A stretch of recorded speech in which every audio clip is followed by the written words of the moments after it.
want to point out that the video that the lady senator presented was obviously opinionated, a propaganda tool, should be stricken off the record.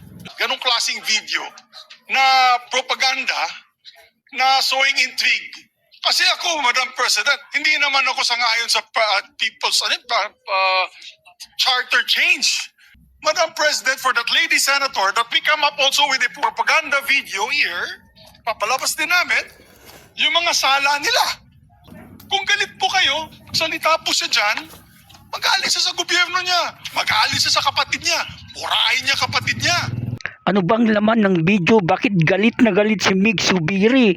Panoorin natin. 22 sa Soler, nagkita si Tito Soto at House Speaker D para pag-usapan kung ano ang papakialaman sa 1987 Constitution habang nakaupo si Bongbong Marcos. Kasama ni House Speaker D ay si South Cotabato Congressman Ferdinand Hernandez. Kasama ni Soto ay ang dating Senate Secretary na si Mark Mendoza. Konas ang gusto nilang mode ng charter change. Impeachment, no elections, term extension. Ito ang inaatupag ng ilang mababatas na nagiging mambubutas ng sikmura ng taong bayan. Parang lumalabas na parang lahat ng narinig nila o nakipag-meeting sa akin ang speaker o kung sino pa, parang pumayag ako. Sana tinanong nila yung source nila, pumayag ba ako? Ang mas gusto ko, CHA. C-H-A, not charter change. Ang kailangan natin, CHA, character change. That is what we need. Sir, statement on the no L. Your sister said that you wanted a no election scenario. I wanted a no election. Allegedly, sir. Madam President, a point of order. Under Section 93, 94, 95 on Unparliamentary Acts and Language, I just want to point out that the video that the lady senator presented was obviously opinionated, a propaganda tool, right? It's should be stricken off the record, Madam President. And it's unparliamentary.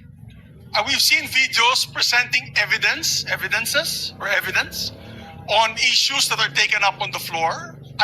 Senator Tulfo always comes out with videos showing people being mauled, people being abused for the information of this body to act on that particular issue. But to come up with an opinionated piece like that, ganong klaseng video na propaganda na sowing intrigue. Kasi ako, Madam President, hindi naman ako sangayon sa people's charter change.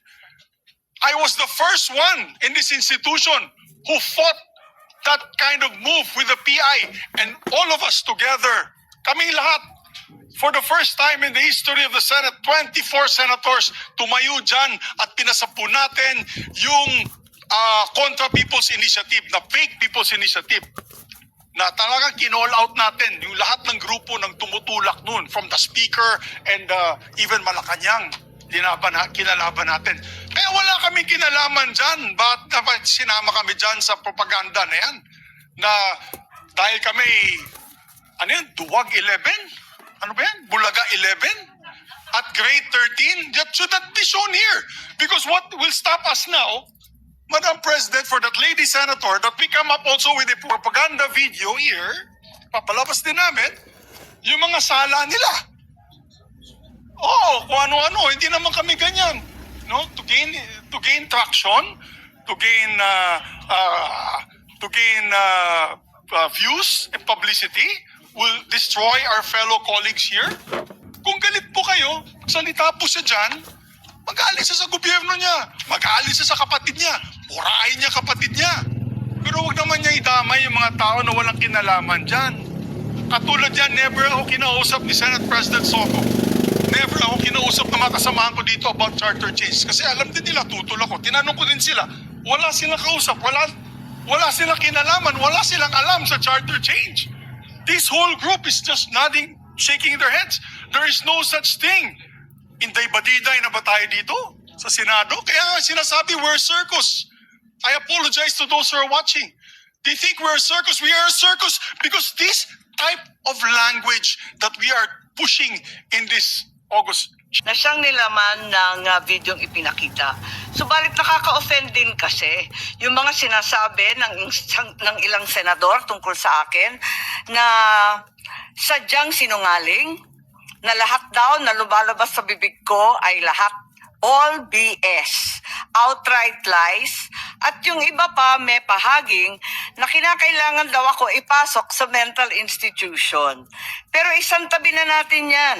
Susumiti ako sa hiling ng ating SP Alan na i-withdraw ang video kung yan ang gusto. Sana kapalit niyan, ipangako natin lahat sa ating taong bayan na walang term extension na mangyayari at na may eleksyon sa 2028.